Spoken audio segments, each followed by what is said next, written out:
requesting you to please turn on your video.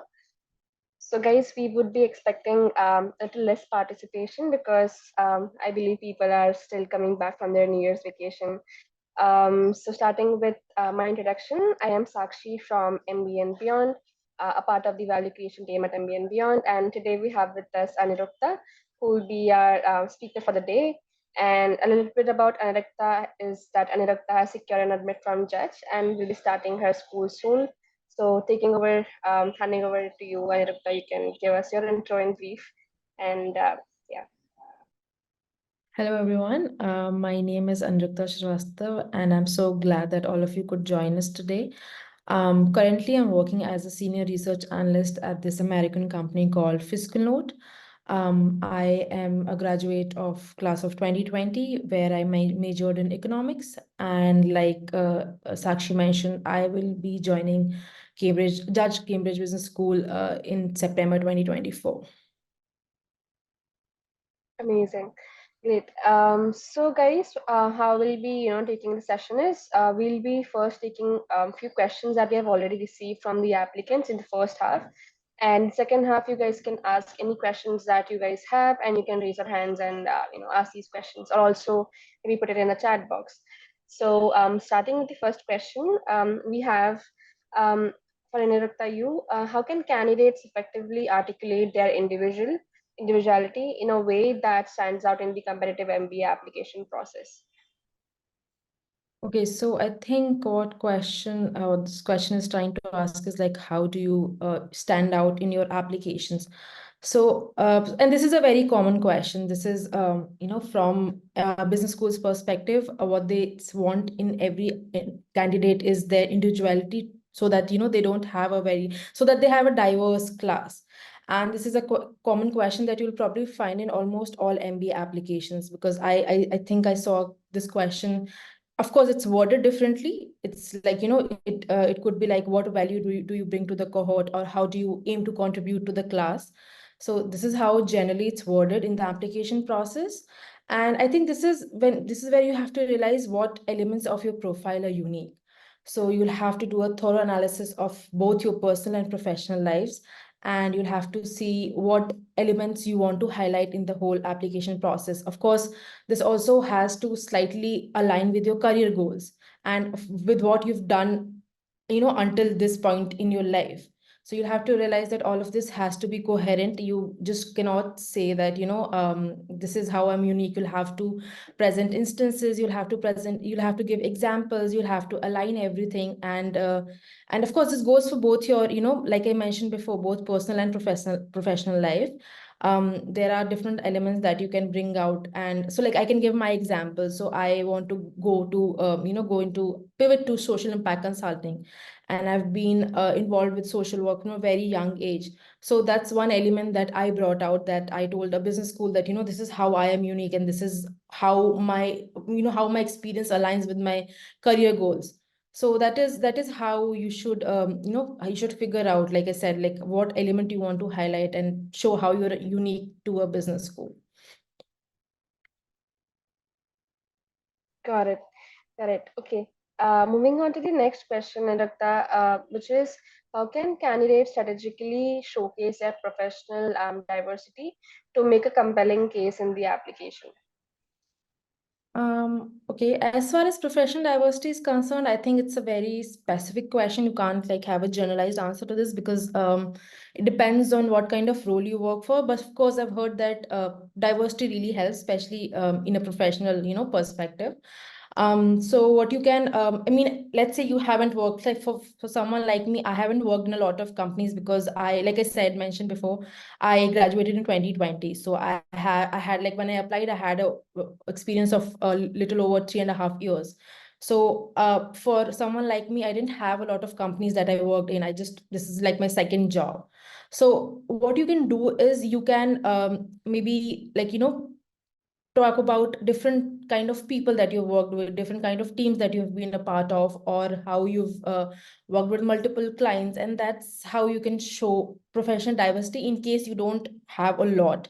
And of course, if you have a lot of diversity, if you have worked in a lot of different roles, it's very important that you bring out all of those. And yeah, it's important that you and like I said before, it should be coherent.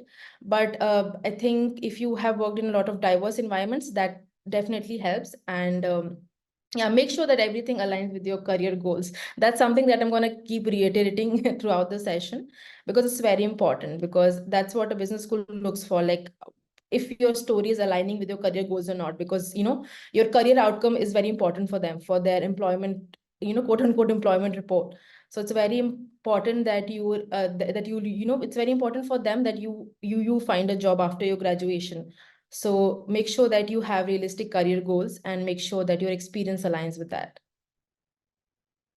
Yeah, and I think the one reason that they also ask these questions around the diversity at work is because people are going to work across different spectrum and different Right, countries after their employment. So they also want to make sure that this person is employable. He right. has some diversity, and he can be employed, he or she can be employed after work. So I totally agree with whatever you have said and mentioned. Moving on to the next question over here, we have how can applicants with limited in the international experiences still demonstrate a global mindset in their application? So I think for this, you can somewhat compensate it with your leadership potential. And by leadership potential, I don't really mean leadership position, because like for someone like me, like I said before, I only had like a experience of 3.5 years. So I haven't actually had like a proper leadership role, but you can show leadership potential in a variety of ways. And as far as international experience goes, so it's very important aspect, like you said, like you just mentioned, that business schools look for candidates who can thrive in an environment which is which is not very familiar, which is very diverse, and that's what they look for. So that's why they want candidates who can actually do good in an environment which is which is new, which is interesting. So you can, if you don't have a lot of international experience, like I haven't lived in a different country like other than mine, but I have worked in a team which is based in the United States. I primarily work with the clients from the US. So this is one strategy that candidates can also use. Like if you haven't worked outside of India, you can still talk about maybe your international clients or international teams from your company that you collaborate with. Or you can also if you don't have like a lot of international experience professionally, you can maybe talk about uh, in a personal aspect, because I know a lot of colleges also ask, like, have you, like, it was very interesting to me. I saw something in HEC Paris's application. They asked, like, how many countries have you visited and for what purpose, which was very interesting to me. So maybe that's where you can like showcase your international experience. And maybe like a semester, I mean, of course, those are not very those are things that you can't do anything about anymore. But like you can still participate in, like, certain conferences and try to gain some kind of international experience, or be in an environment where people come from different regions of the world. And that's something that I did have, although I didn't live outside of India. But these are some of the things, that some of the strategies that you can use to show that you can survive, you can thrive in a a diverse culture or diverse situation environment. Yeah, and also, you can mention things like being like if you have traveled for work for over a week or Mhm. so, Right, even that is very crucial for the schools to understand right. that you have collaborated in some way. Exactly, Yeah, exactly. Yeah. yeah. Okay, got it. Moving on to the next question, we have how can candidates effectively connect their outside of work interests to their overall diversity profile? Yeah, This so is an this is interesting one. again, this goes back to like this, yeah, all of it boils down to your career outcomes. If you like, yeah, I mean, this is something that, like, don't fabricate things, one, for like, yeah, that's the very that's a critical aspect, that don't fabricate and don't exaggerate. But you should if you, I mean, not everyone can have like a national, can be a national level sports player or something like that, right? But there are a lot of things that each one of us does, and those are the elements that you can highlight in your profile. And I think that's when I'm gonna give a short pitch for MBA and beyond, but that's where a consultant really really does help, because there are so many aspects of your profile which you think are trivial, which you think are of not much importance, but you don't know what a business school looks for, because there are very they like their selection criteria is very unique to each business school, and that's where the experience of a consultant does help. That's where they tell you that that this is something that you bring to the table, and this is something that you must mention in your application, because sometimes you self reject yourself.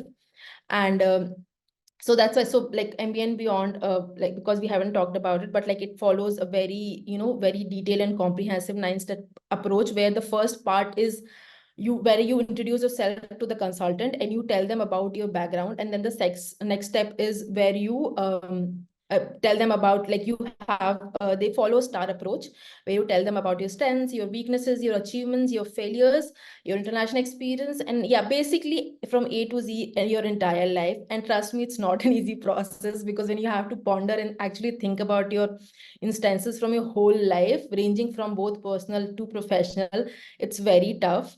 But once you get done with the whole process, it becomes very easy for you. And trust me on this, like, once you've done that part, once you're done with the, we call, like, they call it the content building part. Once that is done, you'll see that a lot of the questions from different business schools are already answered for you, because the format is such, like the format for MBA and beyond is such that you'll realize after you're done with it that you've already answered a lot of questions that different business schools ask. Like, sometimes they're worded differently, sometimes they're as simple as what are your three big strengths, or and not just application, this also helps with your interview. Because I remember going back to my content gathering back, like I kept on going back and forth to the content building part, and for different schools also, like, so this is where, this is the story, this is, like, a consultant tells you that, this is a story you can use here, here, here, and like, it really helps in the application part as sorry, interview part as well. So I think I forgot what was the question again. It was about, how you can portray Yeah, your yeah, outside yeah. interests in your application. Exactly. So like your strengths and weaknesses can come both from your, like, personal interests and your like your work.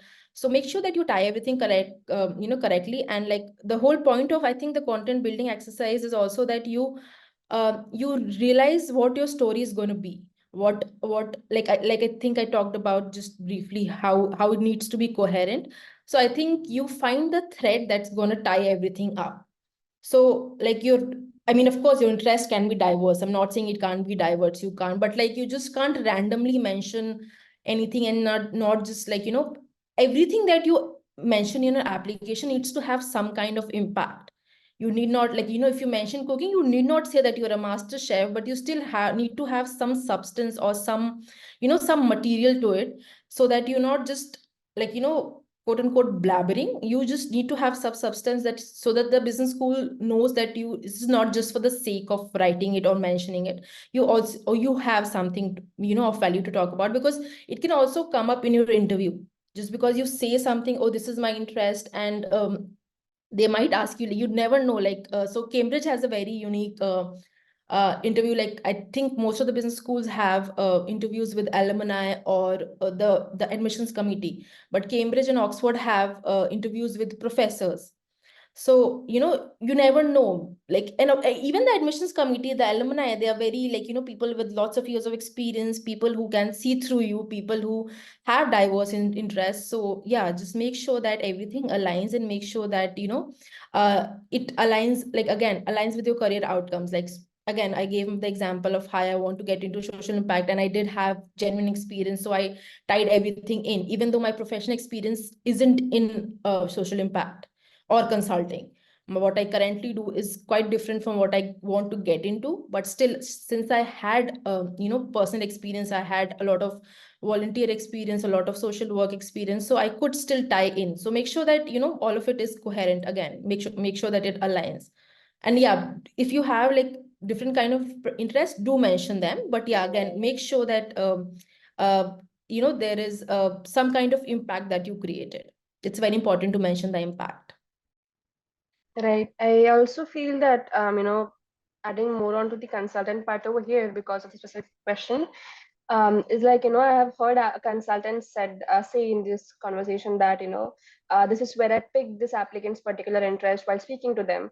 Yeah. And the applicant doesn't feel that, maybe this interest of me drinking wine at night is something that I can write about in the application, but the consultant picks out something and that can really, portray that wine is Yeah. an example, but that can really portray in a really better way in your application, and, portray you as something unique and not someone who comes in from a crowd of a lot of people. Exactly. Yeah. Yeah, That's what a consultant does. Like they knit and pick different aspects from your profile, and they tell you that, this is important. This is maybe not mention this. yeah, So because you don't know, like you've lived your life, but you sometimes you don't know what looks attractive to yeah, the other person. So that's where if you have some guidance, it helps a lot. exactly. So guys, we have one more question left, but before that, if you have any questions, guys, just raise your hand, or you can also enter your questions on the chat box. So we'll just take the last question now that we have, which is, when should one start working on their applications for Jan 25 intake, for schools who offer Jan 25 intake? Yeah, I think a couple of schools do, right? I think in Yeah. CR, and I think I there is a Swiss NCR, based. HEC, IMD, we have many. Yeah. Yeah, IMD, yes, yes. It Yeah. also, I think it only offers a Jan intake. Right. I think right now, right now is the best time to start. And I mean, as cliche as it sounds, you should start right now. Like, doesn't matter what intake you're targeting. If you like for March intake, sorry, for January 25 intake, I think most of the deadlines must be in March, if I'm not wrong.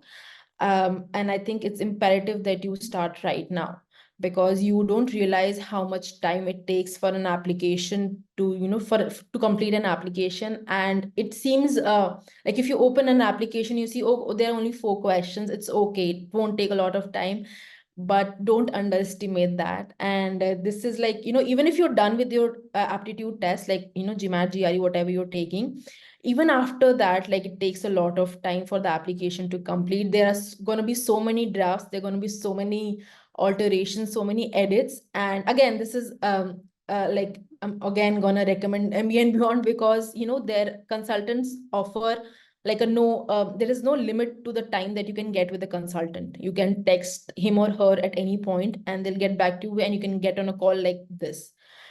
Because a lot of consultants out there offer like an hourly basis service, which is okay. But for someone like me who maybe not have a lot of content to talk about in a single meeting, and will just feel like that I've just wasted 1 hour from so it's very helpful that the consultants offer like there is no limit of how much you can talk to the consultant. And because it's a very like there is this framework that MBA and Beyond uses.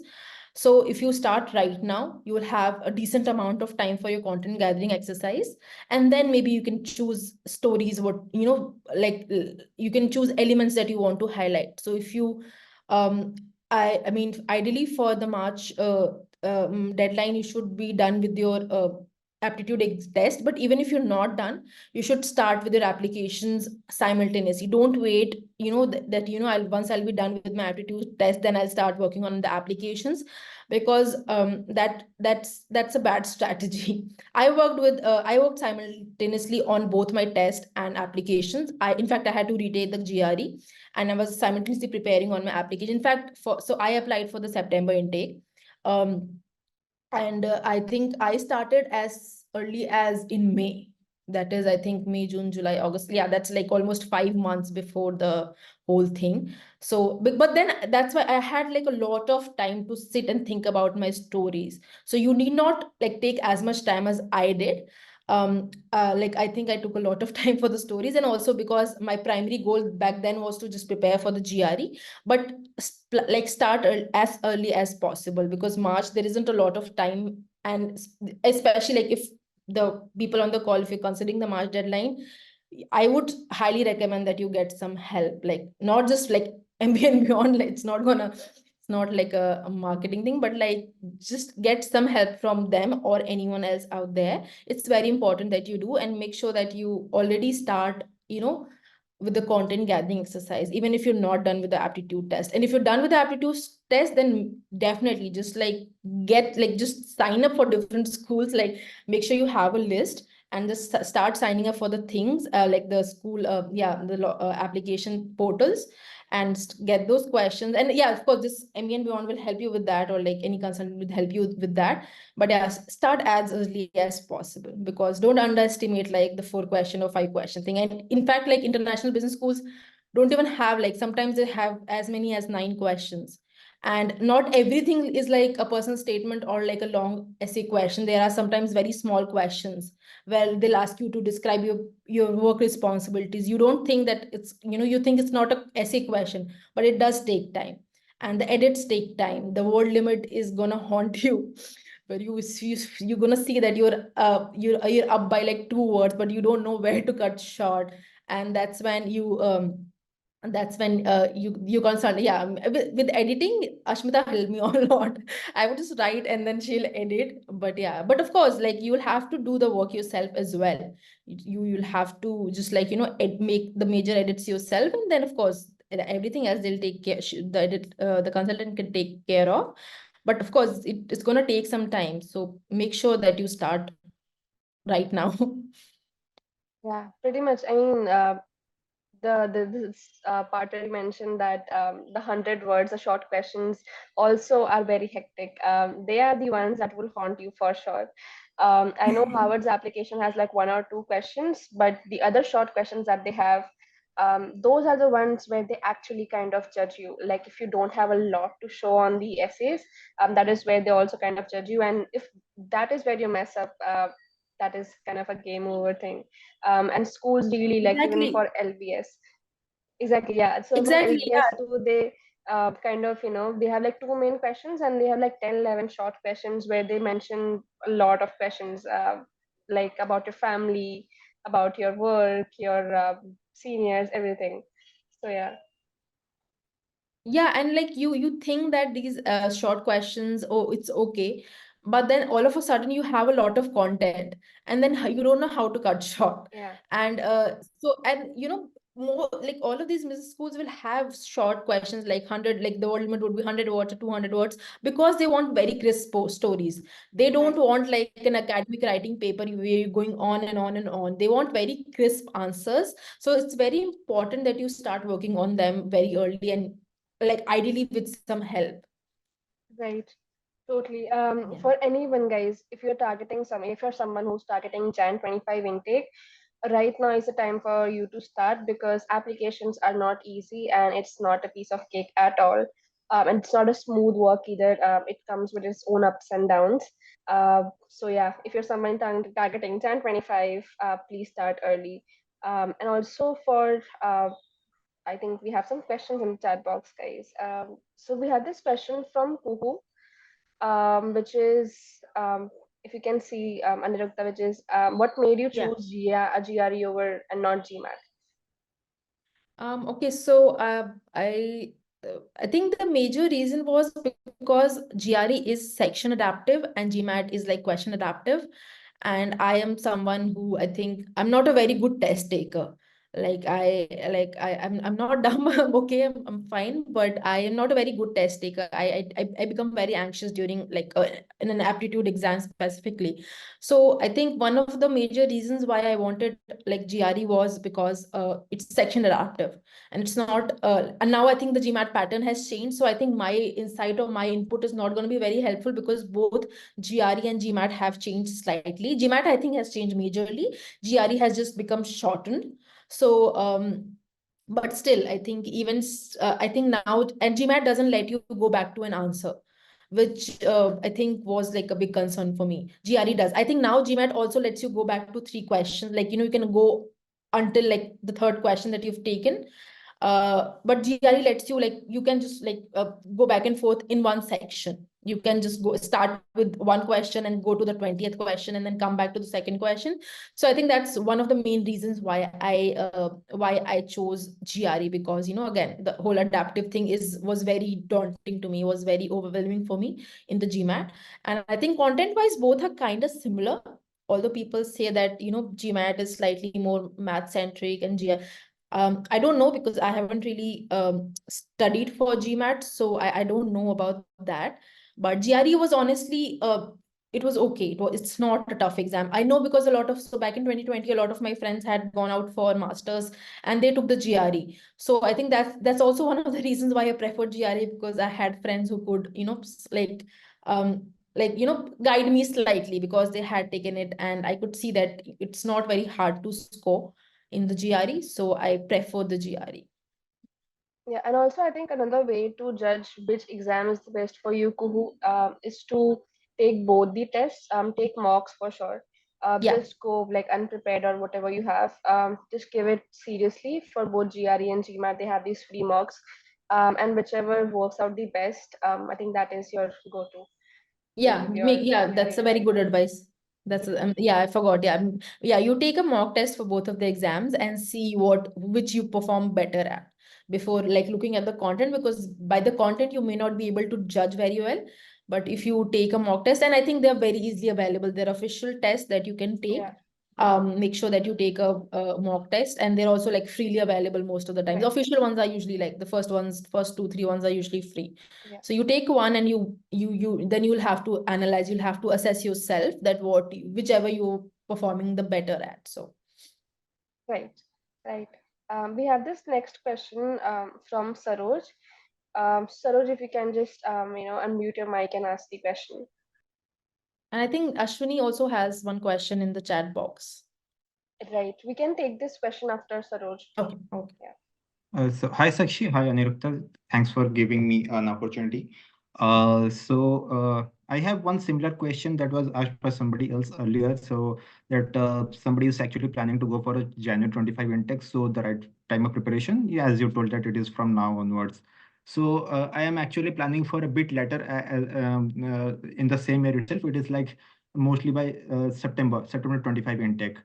So for that purpose, so when would be the best? Means actually, I am right now not a working professional. I'm still looking out for interviews. I do have 3 years and 11 months of experience in the IT industry as of now. So I am actually planning to get at least a 1.5 year of or at least a 2 years of experience, and then plan for a GMAT and go for the MBA abroad. So for September 25, if I'm actually planning, so what would be the best time so that I can start my applications as well as I can also plan for the GMAT? So that is what I actually want to ask. So please enlighten me on that. Sure. Sakshi, I'll take it. Yeah. Yeah, of course, I can start, and then Sakshi can maybe provide you with a generic framework that works for most candidates. But like I applied for the September intake, right? So like again, as soon as possible. But I think for your GMAT, you should start preparing right now, because you never know, it might take you more than one attempt. Like I hope not, but sometimes it takes, like for me it took me 2 attempts to get like a decent score. So maybe it's gonna take it does take a couple of people more than one attempt to get the desired score. There's not a perfect score, but at the desired score. So start preparing for the GMAT as soon as, like, if you want to take the GMAT or the GRE, start preparing for the test. And as far your application goes for September, like I said, I signed up for with like MBA and Beyond in May. Like I think 9th May was the day when I made the payment. And before that, like I had been in talks with them for I think almost a month. And like with them and like a couple of other people before I finally signed up with them. So depends on, again, this also depends on the number of schools that you want to apply for. If you want to go for like a lot of schools, then it's very important that you apply, like, start preparing by as early as possible. But I think, like I said, 2 months is still, like, like we're talking about March deadline, and you should start by Jan. So if you're targeting September intake, like most of the deadlines are going to be in either September and October latest, because business schools applications start really early. They're unlike masters applications, which start in like December, goes on till like, late. Business schools application are going to be either in late August, early September, or latest, the first round deadlines latest going to be in October. So make sure you at least have like 2 months time because like I said, the content gathering exercise takes a lot of time. So and it's very important that you do that. So make sure you have at least 2-3 months time in your hand so that the process is not rushed. Because if you rush a process, the outcome is not going to be great. You like, if when you rush, you're going to end up giving 60-70%, whereas when these business schools require like 100% out, like 100% effort. So at least have like 2 months time, and that's like a very generic framework. It's gonna be different for different candidates, but like I feel like 2 months is a decent amount of time to work on 1 or 2 applications. And once you figured out the content part, I think that helps for like a bunch of schools. But yeah, 2 months, yeah, 2 months. 2 months. Sakshi can, Okay. yeah. Yeah. So I just one more question. One more yeah. question. I am absolutely sorry. No, No no. So worries. I'm just adding on to Aniruddha, so I can add on later. Yeah. okay, okay, fine. So earlier there was the normal GMAT process, actually how the exam was actually going on. So right now, as we can see, there is this GMAT Focus Edition has actually come up right now. So what exactly is the difference, and where exactly are something which is actually currently missing in GMAT, which was not there in, means GMAT Focus Edition? What actually is missing, which was there in a GMAT, normal GMAT, and how the scorings are being, any idea on that if you have, like? I am sorry about that, Suresh, but I'm not the best person to talk about this because I did not appear for either. Like I didn't appear for GMAT Classic or GMAT Focus. There are certain things that I definitely have heard because I've been in the process for almost a year now. So I of course know a lot about this. But Okay, I suggest for this you like consult someone who's either taken these exams, or like the GMAT, or someone who like offers advice professionally. Like don't underestimate professional advice. Of course, people who have taken the exam can also give you some guidance, but I think you should also like talk to like a test prep agency. And they're like the consulting call, the initial call is going to be free of cost. So you need not spend any money on this, but you should definitely talk to someone who runs a like a test prep agency. They'll be able to guide you better, like what's the difference and how which exam is going to suit, like of course which exam is going to suit you well will definitely depend on you. And I think GMAT Classic is going to be scrapped off. I don't think you can take it from after a point of time. So but the difference, yeah, someone who's like maybe Sakshi can, or maybe like someone who's done it professionally can tell you. okay, okay. So Yeah. sure, thanks for So the guidance, and okay, thank you so much. All the yeah, best. I think even Kohu has tried to answer your question in the chat box for GMAT. So, Rose, the major difference has been in the timing that GMAT Classic was a lengthy exam. Right now, it's shortened. It's as per, I think GRE and GMAT currently have the same amount of duration, which is 2 hours. And there have been some significant changes in the paper pattern. And as Aniruddha mentioned, that previously you couldn't, you know, go back to a question and then come back. Right now you have some liberty to that, but to an extent, not fully. So there are some changes that they have done to try to make the GMAT exam easier, and so that more applicants can take it, because earlier it used to be like a lengthy exam. Yeah. And there are some significant changes in the paper, like the portion and everything, which definitely we can guide you. I can you will receive an email from me after this call, and we can book a profile evaluation call, and we can definitely discuss a little bit more in depth about both these questions that you've asked for. Yeah.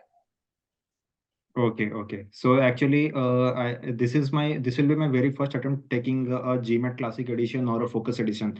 So I'm not sure. I have not researched that much. But Hmm. again, there has been talks going around, like okay, so when you are actually going to attend the GMAT Focus Edition, something like that. So if you are not solving some particular number of problems, so there are some negative markings right now going on there, and again that would add to the significant decrease in the marks, going to add a significant decrease in the marks. So I'm not sure.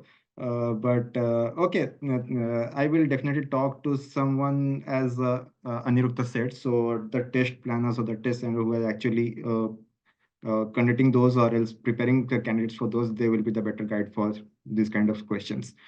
So okay, thank you so much. Yeah, so I think right now, if you're planning to take the GMAT a little bit later, you can only give the new version. Yeah. The previous is gonna be skipped off, I think, this month or in March. So yeah, Oh, okay. Okay, sure. yeah, okay. Thank you. Any other questions, guys? Yes. Hello, Sakshi and Anuruddha. This is Palak. First of all, thank you for sharing your insight and your experience. It was informative, definitely. My question is regarding the exam, GRE. As you told, you took GRE rather than GMAT. I would like to know, does that impact the evaluation process, or is there no difference between GMAT and GRE when the colleges pick up the applications and try to figure out who to enroll? And second question that I had, first of all, this was a question, and the second question is, how much exactly is the weightage of the aptitude exam that we take apart from our profile? Mhm. Okay. So as far as the difference between, or like, what universities prefer GMAT or GRE, as far as I've heard, and I've heard it from people at MBA and beyond, and everyone, literally every other consultant out there, there is not, unless a school specifically mentions on their website that we prefer this exam over this, there is literally no difference between the exam. It's not taken as if like it's like, yeah, they don't hold it against you, trust me.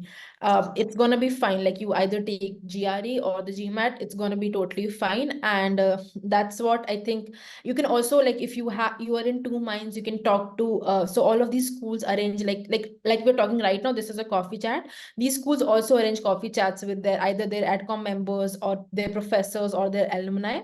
You can sign up for one of those, and you can also ask them in one of these video chats. You can talk to them, and they let you know that there's literally no difference. They don't evaluate these applications differently. And in most of the schools portal, you'll see that they mention an average GRE or GMAT. And but they also mention that most of the schools mention that they don't prefer one over the other. So you should be fine with that, unless like I think you should just give the exam, take the exam that you are better at, and not unless that, again, like unless a school tells you that you can't take this exam, or unless they tell you that you can take both but we prefer this. But I don't think there is any school out there which tells you that you can take either but we prefer this. I don't think there is one school like that. But yeah, make sure, like, if you're in two minds, you should definitely talk to a couple of adcom members from different business schools that you're targeting. They should be able to, they would reassure you that there is no difference between the two. And your second question was, what was your second question? I'm sorry. The weightage of the aptitude exam. Okay. So this is something that my consultant told me, that Ashmita told me, that most of the business schools, especially the popular ones, use the aptitude test as like your first selection criteria. So after a point, it becomes like like not null and void, but they use it as a barrier for entry. So it's not like it's like, it's definitely holds a good value, but what matters more is your profile. Unless and until you have a good profile, an 800 GMAT also cannot help you. Definitely cannot. Or like a 340 GRE is not going to help you unless and until you work on your applications really well. And like I said, like even if your profile is great, you need to work on your application. You need to stand out, you need to articulate your stories well, you need to make sure that you're putting forward your point, you're putting your profile like in a unique way, in a way that you can show that you have some, like, some substance to your character. So it's like definitely a very important aspect, but it's not like a deal breaker in most of the cases. Like, it's a very important aspect. I can't give you like a percentage or a weightage value, because that's different for different business schools. But I think most of it is just like to make sure that you can face the academic strain that's going to be in a business school. That's mostly that. A good score definitely helps you a lot. I mean, not gonna underestimate the value of an aptitude test so that GMAT and ETS come after me. But yeah, it's like not but like, yeah, but like for Indians, because we come from a very overrepresented backgrounds, yeah, very overrepresented applicant pool, you'll see that like you will see the alumni pages like of these business schools. You see there are lots of Indians in all of these business schools. We are everywhere now. So because we come from an overrepresented pool, a higher score definitely helps you a lot. It helps you a lot. But I feel like your application, like the rest of your application, still values way more than your just your GRE or GMAT score. So your focus should be your application and not just the score. And like a higher score shouldn't like shouldn't make you overconfident, and a lower score shouldn't make you feel that you can't apply to a particular business school. Because some out there are, and also I think depends from school to school, some are very fixated on what kind of score they want, and some are slightly lenient. Some care about your profile more, while others look at the school. Like for instance, the Indian business school, ISB Hyderabad or Mohali, from what I've heard, it does care about the score a lot. I because I had already received an offer from Cambridge, and so I didn't end up applying to ISB. But uh, I they mention like they say that they don't care what they do. So that's where you have to think where you're applying. But I think most of the international business schools are fine with, like, as long as you're around the average, their average score, you should be fine. But yeah, like aim for as high as you can. Okay. Thank Yeah. you. Also, to add Yeah. on to your question, I think this is a very interesting question that I like to answer. GMAT does not break your chances, as Anurukta mentioned, and everyone will tell you this.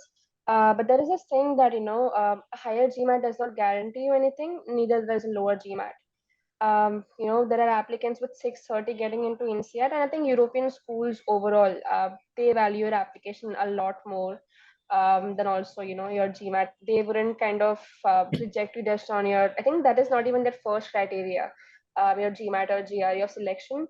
So European schools value you as a person a lot. They want to see what you have done, because working in Europe, because technically speaking, they want to see how you are going to work in Europe, what all work that you have done, your overall profile, your essays are going to kind of bring that out. So they're going to look into that factor a lot. Whereas US schools also, like previously it was seen that they kind of value GMAT. They are very strict on little bit strict on GMAT and your GRE scores. But right now I have seen this year that people with even lower GRE than average have gotten admits, and a lot of people. But I think the competition keeps on increasing, so targeting higher GMAT is always appreciated. But yeah, nothing can define your chances with a higher low GMAT. Like nothing can stop you basically. Okay, that's really helpful. Thank you. Yeah. Okay. We have, I think, one question from Kuhu, which is, can we articulate a profile that looks very ordinary and is not that great to our own self in a way that it tells a unique story and adds some substantial character to the profile? Kuhu, it will be great if you can, turn on your audio, and we can hear your question. I think I do understand the point of this question. I think what she's trying to understand is, like, how can we portray a profile which is seemingly ordinary, but I think there's nothing ordinary about, a profile. I think all of us have lived like a very unique life in, in different ways. So I think this is where a consultant can really help you, because I think Sakshi also mentioned before, and I also have been saying it, that sometimes that you think that something that has happened in your life is ordinary, whereas it is not. And that's where you need a second person's perspective. That's when you need someone's perspective who is like a professional in this area. Because right before, like, signing up for this like signing up for my MBA and beyond, and even, like, thinking about an MBA, I also used to think that there's literally nothing interesting or nothing extraordinary about my profile. But as a matter of fact, there are things that business schools look out for. There are things that people in different countries want in their students. So, like, if you have some kind of professional guidance, they can tell you that, and then you'll be able to develop some kind of confidence, and your confidence will show in your interview, and that's going to really really help you. Because trust me, there's nothing as ordinary profile, and it doesn't have to be like, you need not be like like an IITN, or like you need not work at like all of these top-notch companies. That's not where extraordinary comes from. There are different elements that you can highlight, and that's how you can show your individuality, and that's how you can show your how different you are, and how how you can add value to the cohort. So just, yeah, don't underestimate yourself, first of all. And then make sure that you understand, like get some help and understand like what elements you can add to your profile, and that's really going to help you with the applications. Right. Absolutely. It's just someone else, or you when you discuss your profile with someone else, that is when you kind of understand Right. what is unique about you. I think no one as a person, like, unless you are a brag about yourself, you don't want to brag about yourself, find yourself unique. Yeah, it just takes someone else's eyes to see that. Yeah. Totally. Any other questions that we have, guys? You guys can just unmute yourself and ask. Sorry, I'm going to unmute once again. No worries. So, okay. So, I have a question from for Aniruddha. Like, whenever we are actually targeting for any such kind of any kind of such schools, and we are actually going for the interview phase. Let us suppose we are actually going for a interview for one particular institution or for one particular school. So, when talking about these extracurricular activities, so do the interviewers actually ask for in such kind of groups, like any such kind of certifications that you have done to showcase them or something like that? Because what generally happens is that sometime or the other we might be engaged during our school days or during our college days. We might be engaged in some kind of extracurricular activities, but that will be limited till then, and that must be very first for very short period of time, and we might not be like that much engaged to those things, because a lot of candidates are there who actually plan to go for MBA, but they don't have any extracurricular activities in their bucket. So in that case, how the students try to showcase themselves when they are in the interview round? That um is what. Hmm. Yeah. So first of all, no, business schools don't ask for proofs, like not for like they don't ask for proofs for extracurricular activities. Of course, there are background checks that they do, but that's mostly for your professional and educational background. Uh, but like I said before, adcoms, like the admission committees, they're doing it. They're doing this thing for a very, very long time, so they can see through you. That's why you shouldn't fabricate stuff. You shouldn't write. And like if you don't have, like, you should definitely have some kind of extracurricular. Like, I'm not gonna say that it should be very um like it should be genuine. Like it should, like I said, they can see through you, so your interest or your activity should be genuine. And you should be able to show some kind of impact. So if you haven't done anything extraordinary, maybe talking to someone professionally can help you with this. But like I did have something, so I didn't struggle with this as much. And fortunately, that also aligned with my career goals, so I didn't really struggle with this as much because I did have something to show. But like it definitely helps, like like volunteering or like being active in your workspace. All of this really helps. So make sure that you don't fabricate stuff, and make sure that you have some kind of interest that you can show forward. And extracurricular doesn't need be like things like that you were part of this club, that club, and things like that. Even things that you do as like ordinary things, like cooking, or there are different interests that you can show. So when you like do the content gathering bit with the consultant, maybe they can definitely help you with what you can bring out in your what aspect you can bring out from your personal life. So you should definitely talk to someone about this, and think what you can bring to the table from your personal life. But yeah, like don't be overly concerned that I don't have like volunteering experience, I'm not a part of this particular club. um I'm sure there are still things that you can, some aspects that you can highlight in your application. Like, yes, I am actually a bit inclined towards literature writing and yeah, stuffs like that. Sometime or the other, I had s- this. I had a like crazy idea going into some form of some kind of sports or something like that. So eventually I have been a part of such team, and yeah, but that actually we cannot talk much, because the thing is that, okay, somebody will ask like, okay, you are interested in sports, let us suppose for cricket, then they will again start asking about the questions of cricket, like the teams, which is your favorite team and all these things. So all these things actually go on. So somebody who loves playing but he does not watches, so in that case that actually creates a dilemma. So how would you face such kind of controversial questions at that moment of time? So this is somewhat I actually wanted to know, like, since you have already uh, done the GRE and you've gone through the interview process, so there might be times that you might have undergone such kind of questions which might have been a bit controversial for you, but again, you might have tried to make it up somehow. So from your experience, I just wanted to know. Yeah, fortunately, I like I said, I did have genuine like experience to show, so I didn't have to, like, I genuinely did not face this dilemma.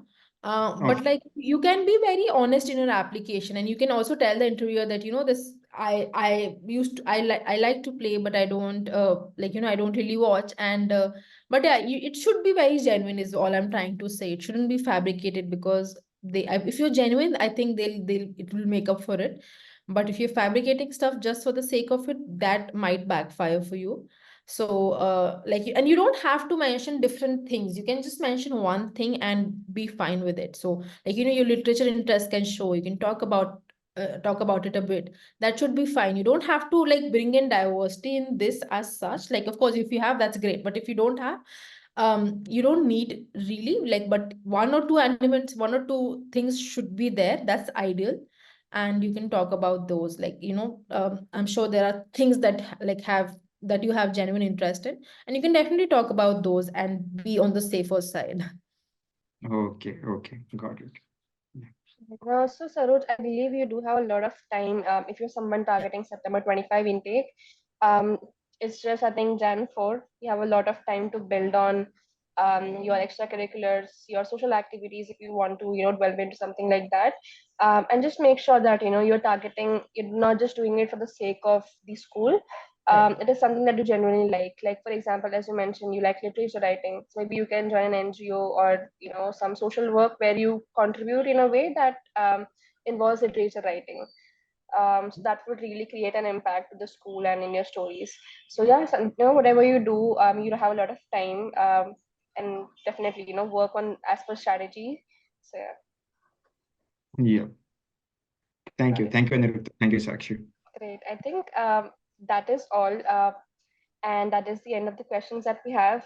Guys, everyone over here, we will be sending you an email from my end after this call, and you can, definitely book a profile evaluation session with us, and we will be more than happy to answer all the questions that you have.